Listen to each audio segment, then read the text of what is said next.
ആതിര പഠിച്ച കോളേജ്? അതെ. ഇറങ്ങ. എന്തിനാ? ഇറങ്ങാൻ.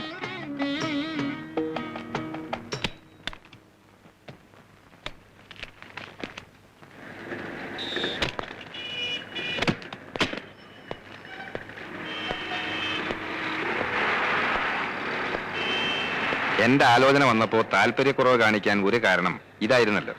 വിവാഹം കഴിഞ്ഞു എന്ന് വെച്ച് ആതിരയുടെ താല്പര്യങ്ങൾ ഒന്നും സറണ്ടർ ചെയ്യണ്ട. തുടർന്ന് പഠിക്കണമെങ്കിൽ പഠിക്കാം. അതല്ല കൂട്ടുകാരികൾക്കൊപ്പം കുസൃതിയും കുന്നായ്മയും കാണിച്ച് നടക്കാൻ പറ്റാത്തത് ഈ വിഷമം ഉണ്ടെങ്കിൽ അത് മാറ്റിയെടുക്കാം. അല്ലേ?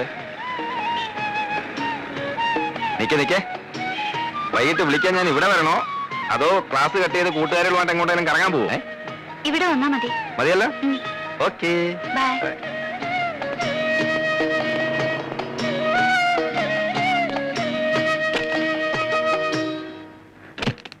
ഹേമേ, അയ്യോ ദേ നമ്മൾ എന്തായി കാണുന്നേ? വിശ്വാസം വരുന്നില്ല അല്ലേ? എങ്ങനെയെങ്കിലും ചാടി വരുമെന്ന് എനിക്ക് അറിയായിരുന്നു. എത്ര നേരത്തേക്കാ പരോളിൽ ഇറങ്ങിയിരിക്കുന്നത്? ഉടനെ പോണോ? പരോളല്ല വേണ്ടേ, ശരിക്കുള്ള മോചന. ഞാൻ പറഞ്ഞില്ലേ ഈ കേസ് ആ വക്കീലിന്റെ കയ്യിൽ അത്ര എളുപ്പത്തിലൊന്നും ഒതുങ്ങില്ലെന്ന്.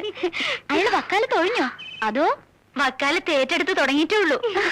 മനസ്സിലായില്ലടി, ഒന്ന് വിശദമായിട്ട് പറ.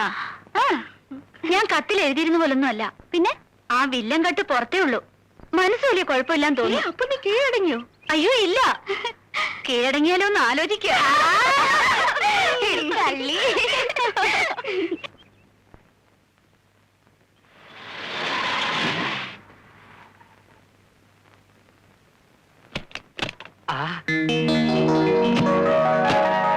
വലയിൽ ആരാ വന്നിരിക്കുന്നത് നോക്ക്. കാർമേഘം ഒഴിഞ്ഞ് ആകാശം തെളിഞ്ഞു തോന്നല്ലോ. വരൂ വരൂ, അകത്തേക്ക് വരൂ. വാ. നമസ്കാരം. വരൂ, അകത്തോട്ടിരിക്കാം. ഇരിക്കേ. ഞങ്ങൾ ഇന്നലെ അങ്ങോട്ട് വരുന്ന കാര്യത്തിനെ കുറിച്ച് സംസാരിച്ചതേ ഉള്ളൂ. ആര് സംസാരിച്ചു? ചേട്ടൻ. ഓ, ഞാനങ്ങ് മറന്നുപോയി. അപ്പൊ ചേട്ടൻ പറഞ്ഞു നിങ്ങൾ ഇങ്ങോട്ട് വന്നിട്ട് പിന്നെ ഞങ്ങൾ അങ്ങോട്ട് വന്നാ മതിയെന്ന്. അല്ലല്ല, നമ്മൾ അങ്ങോട്ട് എന്നിട്ട് അവർ ഇങ്ങോട്ട് വന്നാ മതി. അത് തന്നെയാണ് ഞാനും പറഞ്ഞത്. ഇങ്ങേരുടെ ഒരു മുടിഞ്ഞ മറവി. ഒരു കുറ്റമാണോ? ഏതായാലും ഞങ്ങളുടെ കടം തീർന്നല്ലോ. ഇനി നിങ്ങൾക്ക് അങ്ങോട്ട് വരാമല്ലോ. പിന്നെന്താ, അങ്ങോട്ടോ ഇങ്ങോട്ടോ ഒന്ന് ഇറങ്ങാൻ പരിചയക്കാരുടെ വീടില്ലാതെ ശ്വാസം മുട്ടി ഇരിക്കുകയായിരുന്നു ഞാനും ചേട്ടനും. അല്ലേട്ടാ? വല ചിലക്കാണ്ടിരി, ഇവർക്കും എന്തെങ്കിലും പറയാനുണ്ടാവും. വലേ? അതെ, വസന്ത കോകില. നീളം കുറച്ച് വാല തുടങ്ങിയ പിന്നെ ചീഫ് മിനിസ്റ്റർ വണ്ടി പോലെ നിർത്താൻ പാടാ. ഭയങ്കര തമാശക്കാരനാ, അതുകൊണ്ട് എനിക്കിവിടെ ബോറടിയില്ല. മിസ്സസ് നന്ദകുമാർ എന്താ ഒന്നും മിണ്ടായിരിക്കുന്നേ? അതിന് നീ ഒരു ഗ്യാപ്പ് കൊടുത്തിട്ട് വേണ്ടേ? ആതിര ഇതുപോലെ കൂടുതൽ സംസാരിക്കുന്ന കൂട്ടത്തിലല്ല. പിന്നെ എല്ലാരുമായിട്ടും പരിചയമായി വരുന്നല്ലേ ഉള്ളൂ. അയ്യോ, ഹണിമൂൺ ട്രിപ്പ് ഒന്ന് പ്ലാൻ ചെയ്തില്ലേ?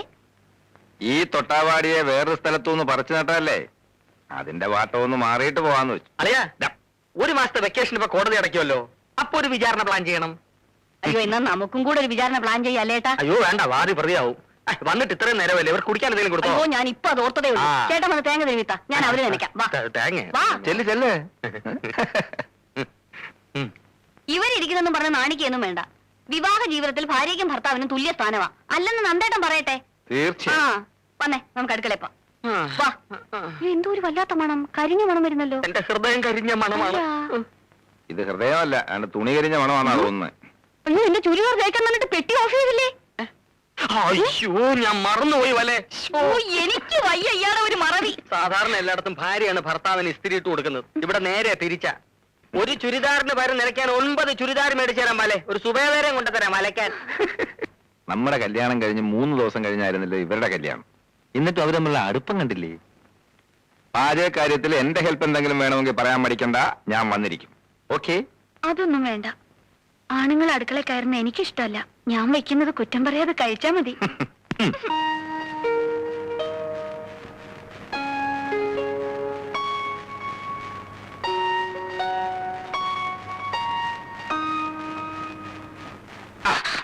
എന്നും വൈകുന്നേരം കുത്തി പോയി എന്താണെന്ന് അറിയാമോ? അങ്ങനെ പറയണ്ട. ഒരാളുടെ പേഴ്സണൽ ഡയറി വായിക്കുന്ന ശീലം അത്ര നല്ലല്ല. വലിയ വക്കീലായിട്ട് ഇതൊന്നും അറിയില്ലേ? നമ്മളിടയിൽ എന്തോന്ന് പേഴ്സണൽ. ഇരുമയാണെങ്കിലും നമ്മളൊറ്റ കരളല്ലേ, നീ എന്റെ ജീവനല്ലേ. അത് വേ ഇതറേ. അതുകൊണ്ട് ഇപ്പൊ ഇങ്ങോട്ട് കൈ കടത്തണ്ട. അപ്പോ പിന്നെ എപ്പോ കൈ കടത്താം?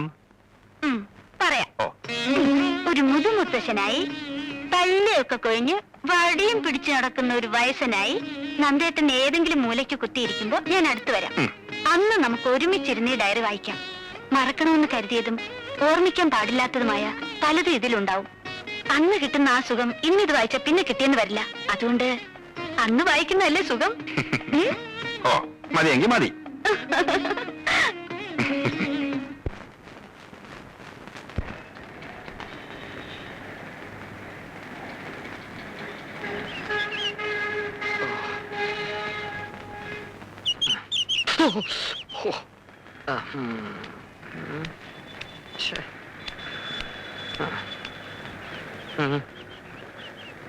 ശിവശങ്കരൻ ചേട്ടൻ, അയ്യോ ഞാൻ മറന്നുപോയി. അല്ല ഉണ്ണിത്താനെന്താ ഇവിടെ? വൈഫിനെ വെയിറ്റ് ചെയ്ത് നിൽക്കുക. അവള് മുടിയുടെ തുമ്പൊന്ന് ലെവൽ ചെയ്യാൻ ബ്യൂട്ടി പാർലറിലോട്ട് കയറി. ഇപ്പൊ മുക്കിന് ഇതല്ലേ ഉള്ളൂ. കേറിയിട്ട് ഇപ്പൊ മണിക്കൂർ ഒന്ന് കഴിഞ്ഞു. അല്ല നന്ദനെ കണ്ടിട്ട് ദിവസം കുറച്ചായി. അവിടെ വിശേഷമൊന്നുമില്ലല്ലോ. തുടക്കത്തിലുണ്ടായിരുന്ന അവസരങ്ങളൊക്കെ മാറി. അവര് സ്മൂത്ത് ആയിട്ട് കഴിയുന്നു. സ്മൂത്തായി തീരുമെന്ന് കരുതിയിരുന്ന എന്റെ ലൈഫ് ഗട്ടറിലുമായി. അല്ല അതെന്ത് പറ്റി? ഞാൻ ഭാര്യയെ കുറ്റപ്പെടുത്താമെന്ന് കരുതരുത്. ഒരു ഭർത്താവ് മനോഭാവമാണ് അവൾക്ക്. പൂർണ്ണമായിട്ടൊരു ഭാര്യയാകാൻ എനിക്ക് കഴിയുന്നുമില്ല. അതാ കുഴപ്പം.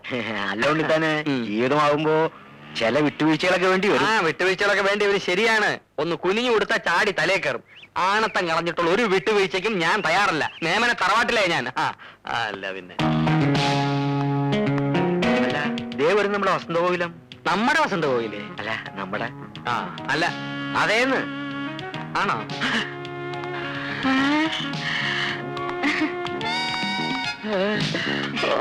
നമുക്ക് പോകാം ചേട്ടാ. നിന്റെ മുടി എന്തേടി? മുറിക്കാൻ മുറിച്ച്. ആരോട് ചോദിച്ചോണ്ട്? എന്റെ മുടി മുറിക്കാൻ ആരുടെയെങ്കിലും അനുവാദം വേണോ? റോഡാണ് മോശമല്ലേ? അല്ല പിന്നെ. നിനക്ക് മുട്ടറ്റ മുടി ഉണ്ടായിരുന്നോണ്ടാണ് ഞാൻ നിന്നെ കല്യാണം കഴിച്ചത്. അജാന് ബാഹു. അത് നിനക്കറിയോ? ഓ അപ്പൊ ഉണ്ണിയേട്ടൻ എന്റെ മുടിയാണ് ഇഷ്ടപ്പെട്ടത്, എന്നെ അല്ലല്ലേ? മുടിയും തടിയും ജോലിയും വീട് എല്ലാം ഉൾപ്പെടെ മൊത്തത്തിലാണ് നിന്നെ ഞാൻ ഇഷ്ടപ്പെട്ടത്. ഹോൾസെയിൽ. കല്യാണം കഴിഞ്ഞോടെ മുടി മുറിച്ചേക്കാൻ എനിക്കൊരു നേർച്ച ഉണ്ടായി. പിന്നെ പെണ്ണുങ്ങൾക്ക് മുട്ടറ്റ മുടി വേണമെന്നൊരു സ്റ്റൈലിന് ആണുങ്ങൾക്ക് പറയാം. പക്ഷേ ഇത് നനച്ചുണക്കി ചുവന്നു നടക്കുന്നതിന്റെ കഷ്ടം ഞങ്ങൾ പെണ്ണുങ്ങൾക്ക് അറിയാവോ? അത് ശരിയാ. ഏത് ശരിയാണ്? എന്താ തന്റെ പേര്? ശിവശങ്കരൻ. ശിവശങ്കരൻ നന്നായിട്ട് കാറ്റ് കയറും. എന്തൊരു സുഖം. എന്തോന്ന് സീറ്റ്? അയ്യോ, അപ്പൊ ഞാനേ വരും. വരണ്ട. കഴുത്തി പൂടയില്ലാത്ത കോഴികളെ ഞാൻ എന്റെ സ്കൂട്ടറിന്റെ പിന്നെ കേറ്റാറില്ല. നീ മുടി പോയ സുഖത്തിൽ സുഖിച്ച് റോഡേ നടന്നു വന്നാൽ അവിടെ മുടിഞ്ഞും മുടി തീർക്കും. ശവം.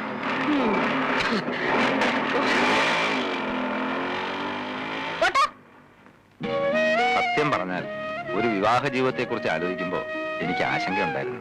എന്താ ആശങ്ക? കാലം തെറ്റിയുള്ള വിവാഹമാവുമ്പോ വല്ല പ്രേമനൈരാശ്യവും പിടിപെട്ട് കെട്ടുപ്രായവും കഴിഞ്ഞു നിൽക്കുന്ന പെണ്ണിനെ കെട്ടേണ്ടി വരുമോ എന്നുള്ള ആശങ്ക. ഇപ്പൊ ഉണ്ടോ? ഇല്ല.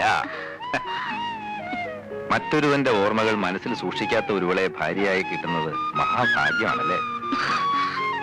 എന്റെ മനസ്സിൽ മറ്റൊരുവന്റെ ഓർമ്മകളില്ലെന്ന് നന്ദേട്ടൻ എങ്ങനെ അറിയാം? ഉണ്ടോ? ദേ നെഞ്ചിടിക്കുന്നുണ്ടല്ലേ? പേടിക്കണ്ട, എന്റെ മനസ്സിൽ അങ്ങനെ ഒരു കോന്തനും ഇല്ല. സത്യം? ദാ, സത്യമായിട്ടല്ലേ വിശ്വാസാവൂ? വേണ്ട, എനിക്ക് വിശ്വാസം. നന്ദേട്ടനെ പോലെ ഒരു ഭർത്താവിനെ കിട്ടിയ ഞാൻ എത്ര ഭാഗ്യവതിയാ. തുറന്നു പറയണം, ആതിരയുടെ ഇഷ്ടവും ഇഷ്ടക്കേടും മനസ്സിലാക്കാൻ എനിക്ക് കഴിയുന്നുണ്ടോ? ഇല്ല. കല്യാണം കഴിഞ്ഞിട്ട് മാസം 3 ആയില്ലേ? എന്നെ ഇതുവരെ നന്ദേട്ടൻ കോടതിയിലൊന്ന് കൊണ്ടുപോയോ? അഡ്വക്കേറ്റ് നന്ദകുമാർ കോടതിയിൽ ഷൈൻ ചെയ്യുന്ന കാണാൻ അദ്ദേഹത്തിന്റെ ഭാര്യയ്ക്ക് കൊതി കാണില്ലേ? അത്രേ ഉള്ളൂ. നല്ലൊരു കേസ് വരട്ടെ, അപ്പൊ കൊണ്ടുപോവാം. അപ്പൊ ഇപ്പൊ വക്കീലിന് കേസൊന്നും ഇല്ലേ? അയ്യോ, ഇപ്പൊ ഉള്ളത് മോഷണം, പിടിച്ചുപറി, അതിർത്തി തർക്കം, ഇതൊക്കെയാ. ഗായത്രി മേനോൻ കൊലക്കേസിന്റെ വാദം തുടങ്ങട്ടെ, അപ്പൊ കൊണ്ടുപോവാം. മണി 12. തൽക്കാലം കേസ് കെട്ടഴിക്കണ്ട. ബെഡ്റൂം അതിനുള്ളതല്ല കേട്ടാ.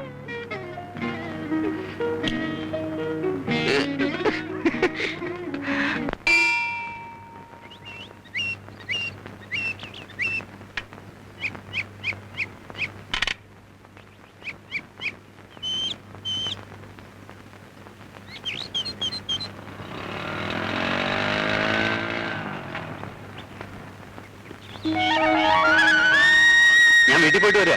അമ്മ പറഞ്ഞു നിങ്ങൾ ഇങ്ങോട്ട് പോന്നിട്ടുണ്ടെന്ന്. വക്കീലെന്തി വഴി തള്ളിട്ട് പോയാ? അങ്ങനെ വഴി തള്ളിട്ട് പോകുന്ന വക്കീലല്ല, ഇവിടെ അടുത്തൊരു കൂട്ടുകാരന്റെ വീട്ടിൽ പോയതാ. ഇപ്പൊ എത്തും. എത്തിയല്ലോ. എന്റെ അമ്മോ, ഭയങ്കര ആയുസാ. തല്ലി കൊന്നാലും ചാവൂല. നന്ദേട്ടാ, നമുക്ക് ഓഫീസിലൊന്ന് കയറാം. എനിക്ക് മിസ്സിസ് ആതിര നന്ദകുമാറിന്റെ ചെറിയൊരു ഹെൽപ്പ് വേണം. പണ്ടാണെങ്കിൽ ആരോടും ചോദിക്കാതെയും പറയാതെ വിളിച്ചോണ്ട് പോകാമായിരുന്നു. ഇനിയിപ്പോ അത് പറ്റില്ലല്ലോ. അതിനെന്താ, നമുക്ക് പോവാലോ അല്ലേ? വന്നോന്ന് ആതിര നന്ദകുമാറിന്റെ ഹെൽപ്പ് ഇല്ലാതെ പറ്റില്ല എന്നായിട്ടുണ്ടല്ലേ? ഇങ്ങോട്ട് മാ. ഇനി ഇപ്പൊ ഓസിനൊന്നും പറ്റില്ല. അത് ശരിയാ. ജോലി ചെയ്യണമെങ്കിലേ ന്യായമായിട്ടുള്ള പേയ്മെന്റ് തന്നെ വരേണ്ടി വരും. പേയ്മെന്റ് തന്നില്ലെങ്കിലും മൈൻഡ് അങ്ങ് പേ ചെയ്തേക്കാം. മതിയോ? നിങ്ങൾ വിട്ടോ, ഞാൻ ബൈക്ക് വന്നോളാം.